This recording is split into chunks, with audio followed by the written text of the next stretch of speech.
রিয়া সোনা, একা একা বসে কি দেখিস? আমি না খালা, বাবা আসবে আজ, আমার জন্য লাল জামা আনবে বলেছে, আর অনেক চকলেট। তাই বুঝি? তোর বাবা তোকে বড্ড ভালোবাসে, তা নাস্তা করেছিস? না, বাবা আসুক, একসাথে খাবো। বাবা বলেছে সে আমার জন্য পরোটা আর মাংস নিয়ে আসবে।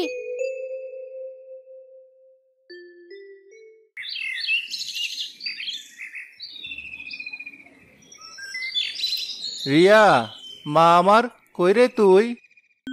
বাবা এসে গেছে। আমার লক্ষ্মী মা, কেমন আছিস? আমি নেই বলে দুষ্টমি করিসনি তো? না বাবা, আমি একদম লক্ষ্মীমের মতো ছিলাম। তুমি আমার জন্য কি এনেছো? অনেক কিছু এনেছি, চল আগে ঘরে চল।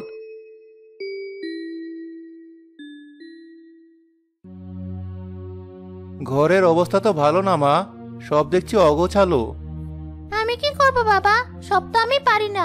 খিদে পেলে চাল ভাজা খাই। তোর মা চলে যাওয়ার পর থেকে সংসারটা কেমন যেন হয়ে গেল। আমারও তোকে একা ফেলে যেতে মন চায় না, কিন্তু কি করব বল, ব্যবসা না করলে খাবো কি?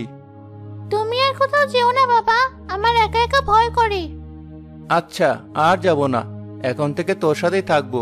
চল আগে হাত মুখ ধুয়ে নেই, আমি বাজার থেকে গরম গরম পরোটা নিয়ে এসেছি।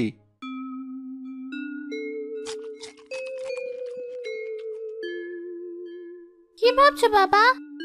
ভাবছি তোর বড্ড কষ্ট হচ্ছে, তাই না? একজন মা থাকলে হয়তো এমন হতো না। সে তোকে যত্ন করে রাখতো, খাইয়ে দিত, স্কুলে পাঠাতো। মা কি বাবা? আমার তো মনে নেই। মা হলো ছায়ার মতো, যার আঁচলের নিচে থাকলে পৃথিবীর কোনো কষ্ট গায়ে লাগে না। আমার কি আর মা হবে না? আমার খেলতে ভালো লাগে না। বন্ধুরা সবাই তাদের মায়ের সাথে বেড়াতে যায়। আমি তোর জন্য একজন নতুন মা নিয়ে আসবো রিয়া, যে তোকে অনেক ভালোবাসবে। সত্যি? নতুন মা আমাকে তোমার মতো ভালোবাসবে? আমার চেয়েও বেশি ভালোবাসবে, দেখিস। ভাবি, একটা কথা বলার ছিল। বলো ভাই, কি কথা বলবে? না মানে, আমি রিয়ার জন্য আবার বিয়ে করার কথা ভাবছি। মেয়েটা একা একা বড় হচ্ছে, বড্ড কষ্ট পায়। ওর মায়ের অভাব আমি পূরণ করতে পারছি না। খুব ভালো চিন্তা করেছো ভাই, বাচ্চা মেয়ের জন্য একজন মা দরকার।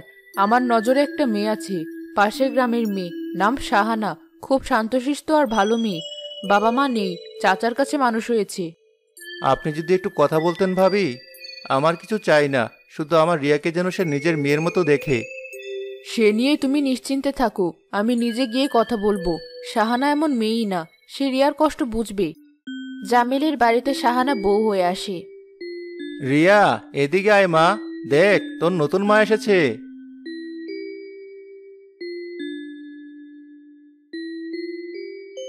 আরে কি মিষ্টি মেয়ে!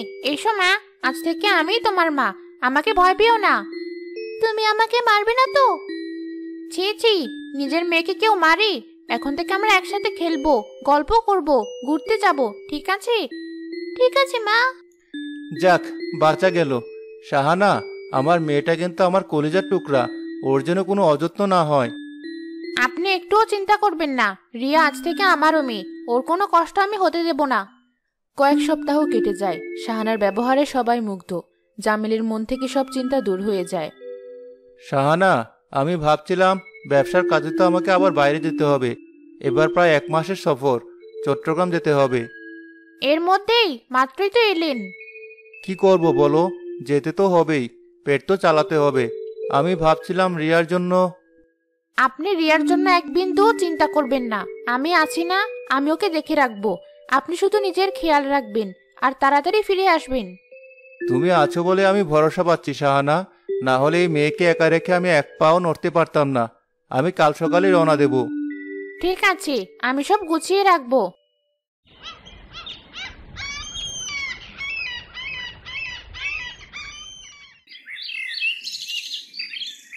রিয়া মা, আমি আসি। মায়ের কথা শুনবি, দুষ্টুমি করবি না। আমি তোর জন্য অনেক সুন্দর একটা পুতুল নিয়ে আসবো। না বাবা, তুমি যেও না, আমার ভালো লাগে না। কাঁদে না মা, বাবা তো আবার চলে আসবে। আমরা দুজন মিলে বাবার জন্য অপেক্ষা করব।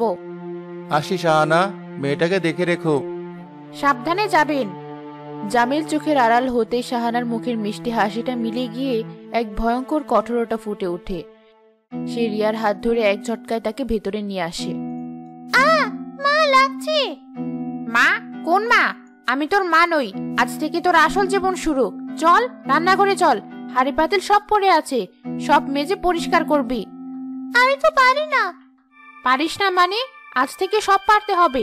তোর বাপের টাকায় আমি বসে বসে খাবো, তুই আমার সব কাজ করবি। রিয়া কান্না করতে করতে হাঁড়ি পাতিলগুলো পরিষ্কার করতে থাকে।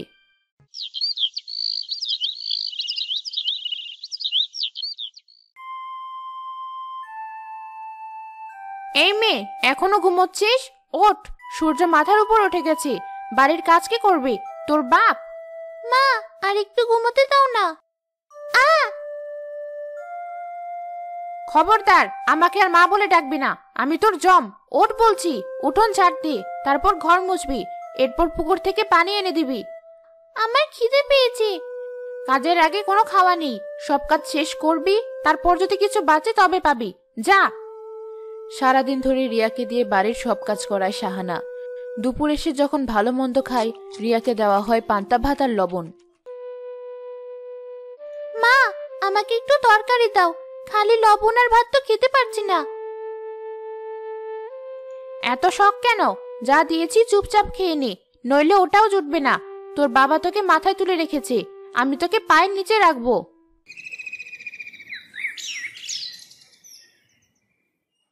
কিরে শাহানা, রিয়া কোথায়? ওকে তো আজকাল দেখা যায় না। আর বলবেন না ভাবি, ওর বাবার জন্য মন খারাপ করে সারাদিন ঘরে বসে থাকে, খেতে চায় না, কথা বলে না।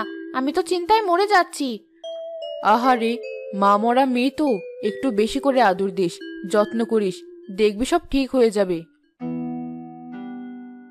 সেটা আমি করছি, এত যত্ন করছি যে কদিন পর আর যত্ন করার জন্য কাউকেই খুঁজে পাওয়া যাবে না। দিন দিন রিয়ার উপর অত্যাচার বাড়তে থাকে। সামান্য ভুল হলেই গায়ে চিমটি কাটা গরম খুন্তির ছ্যাঁকা দেওয়া প্রতিদিনের ব্যাপার হয়ে দাঁড়ায়।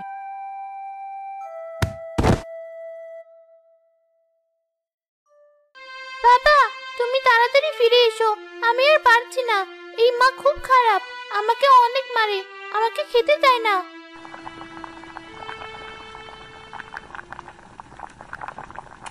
কিরে, রান্না হয়েছে? খিদে যে পেট জ্বলে যাচ্ছে। মা, ভাতটা একটু নরম হয়ে গেছে। নরম হয়ে গেছে? কই দেখি দেখি। তুই এটা নরম বলিস? এটা তো যাও হয়ে গেছে। হারামজাদি, এত চাল নষ্ট করলি তুই? তোর বাপের কি টাকার গাছ আছে? আমি বুঝতে পারিনি, পানি বেশি পড়ে গেছে। বুঝতে পারিসনি? এখন আমি তোকে বোঝাবো। আজ তোকে আমি মেরেই ফেলবো।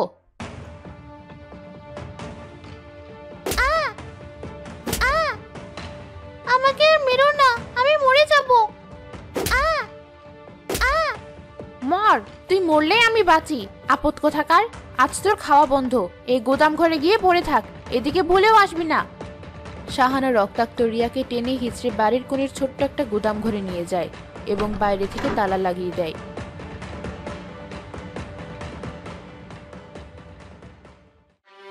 দরজা খোলো, আমার খুব কষ্ট হচ্ছে।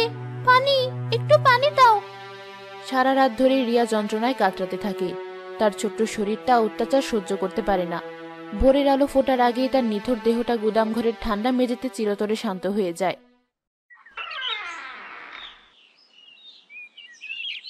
এখনো নাটক করছিস? ওঠ, ওঠ বলছি।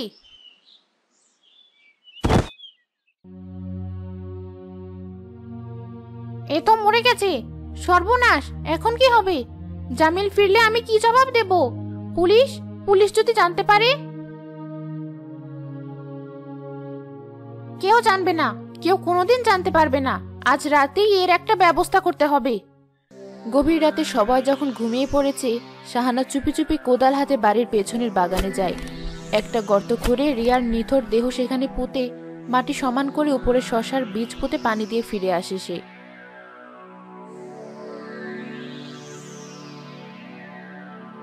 আপদ বিদেয় হলো, এখন আমি এই বাড়ির রানী।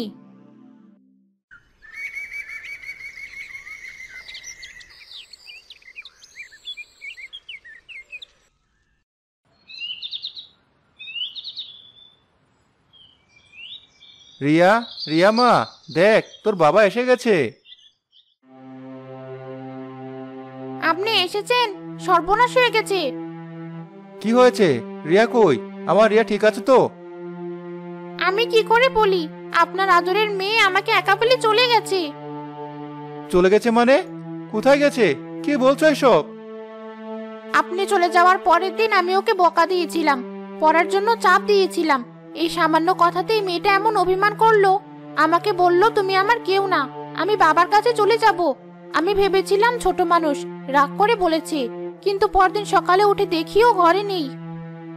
নেই? তুমি ওকে খোঁজোনি? খুঁজিনি মানে? আমি কি স্থির ছিলাম? সারা গ্রাম, পাশের গ্রাম, আত্মীয় স্বজনের বাড়ি, কোথাও ওকে খুঁজে পাওয়া যায়নি। আমি পাগল হয়ে গেছি ওকে খুঁজতে খুঁজতে। আমার কপালটাই খারাপ, আমি মেয়েটাকে ধরে রাখতে পারলাম না। সবাই এখন আমাকেই দোষ দেবে, বলবে সৎ মা, তাই যত্ন নিইনি। না, এ হতে পারে না। আমার রিয়া আমাকে না বলে কোথাও যাবে না। ও অভিমানী, কিন্তু ও আমাকে ছেড়ে যাবে না। আমি কি করব বলুন? আমি তোকে নিজের মেয়ের মতোই ভালোবাসতাম, কিন্তু ওর মনে কি ছিল তা তো আমি জানি না। কেটে যায় 5 বছর। শাহানার নিজের এক মেয়ে হয়। বাবা, দেখেছো আমাদের বাগানে কি সুন্দর একটা শসা গাছ হয়েছে, আর তাতে কত শসা ধরেছে। চলো আমরা শসা ছিঁড়ে আনি। ওই গাছটার কাছে যাস না মা, ওটা ভালো গাছ না। ওর ফল খেলে নাকি পেট খারাপ হয়। কে বলেছে? মা বলেছে নিশ্চয়ই। মা তো কোনোদিন ওই গাছের কাছে যায় না। আমার খুব শসা খেতে ইচ্ছে করছে, তুমি ছেড়ে দিবে না?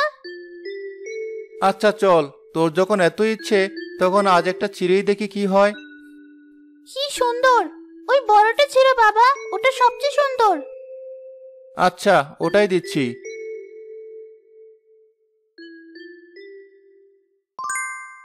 বাবা, শসা ছিঁড়ো না, আমার বড্ড ব্যথা লাগে। কে কে কথা বলে? সুমি, তুই কিছু বলছিস? না বাবা, আমি তো কিছু বলিনি। মনে হয় শসা গাছ থেকে আওয়াজ আসছে। ধুর, গাছ আবার কথা বলে নাকি? আমার হয়তো মনের ভুল।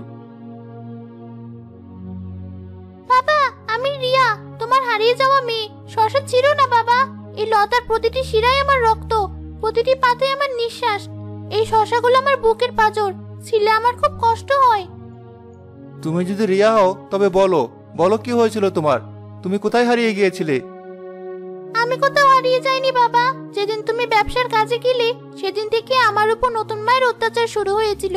সে আমাকে খেতে দিত না, সারাদিন কাজ করাতো, কারণে অকারণে মারতো। না, শাহানা এমন কাজ করতে পারে না।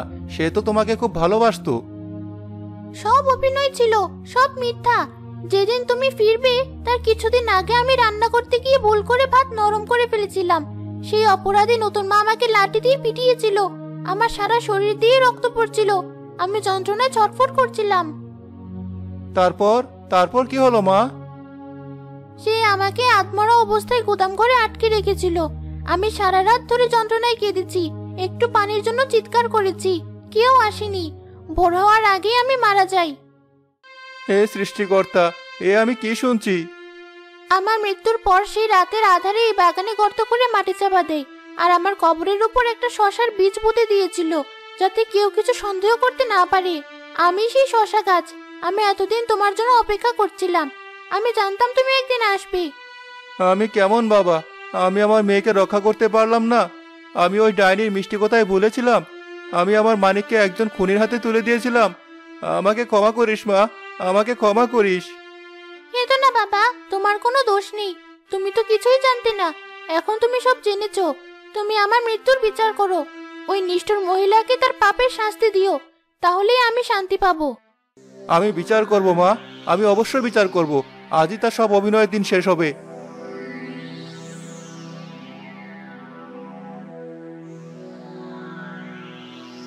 কি হয়েছে?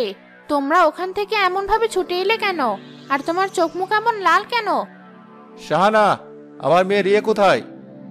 রিয়া? সে তো কবেই হারিয়ে গেছে, হঠাৎ আজ আবার তার কথা? মিথ্যে কথা বলবি না ডাইনি, আমি সব জেনে গেছি। তুই আমার মেয়েকে খুন করেছিস। কি সব বাজে বাজে কথা বলছো? তোমার কি মাথা খারাপ হয়ে গেছে? কে বলেছে তোমাকে এসব? কে বলেছে জানতে চাস? আমার মেয়ে নিজে বলেছে। ওই শশা গাছটা, ওটা কোনো সাধারণ গাছ নয়, ওটা আমার মেয়ে রিয়ার আত্মা। তুই আমার মেয়েকে মেরে ওখানে পুঁতে রেখেছিলি। না না, আমি কিছু করিনি। তুমি নিশ্চয়ই স্বপ্ন দেখেছো। স্বপ্ন? চল আমার সাথে, তুই নিজের কানে শুনে আসবি। ছাড়ো আমাকে, আমি যাব না, আমাকে বাঁচাও। তাদের চিৎকার শুনে গ্রাম প্রধান এবং প্রতিবেশীরা ছুটে আসেন। কি হয়েছে জামিল ভাই, বউয়ের গায়ে হাত তুলছো কেন? ভাবি, ও আমার বউ নয়, ও একটা খুনি। ও আমার মেয়ে রিয়াকে মেরে এই বাগানে পুঁতে রেখেছে। না, আপনারা ওর কথা বিশ্বাস করবেন না, ও পাগল হয়ে গেছে। জামিল, শান্ত হও। কি হয়েছে খুলে বলো। শাহানার বিরুদ্ধে এটা গুরুতর অভিযোগ। প্রধান সাহেব, আমি জানি আপনাদের বিশ্বাস হবে না, কিন্তু এই শশা গাছটায় আমার মেয়ে রিয়া, ওই আমাকে সব বলেছে। মা রিয়া, আমি জানি তুই এখানে, সবাইকে বল তোর সাথে কি হয়েছিল। আমি রিয়া। আমার সৎমা শাহানা বাবার অনুপস্থিতিতে আমাকে পিটিয়ে মেরে ফেলে এবং এখানে মাটি চাপা দেয়। শাহানা, এই গাছের কথা কি সত্যি? হ্যাঁ সত্যি, আমি মেরেছি ওকে। কি করব আমি? ওর বাবা তো ওকে মাথায় তুলে নাচতো। এই বাড়ির সবকিছু তো ওই পেত। আমার আর আমার সন্তানের কি হতো?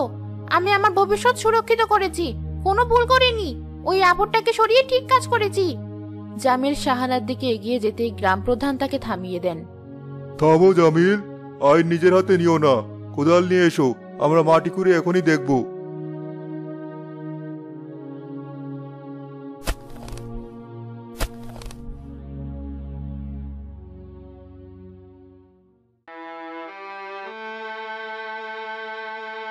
আমার মা, আমার সোনা, বাবা তোকে রক্ষা করতে পারলো না।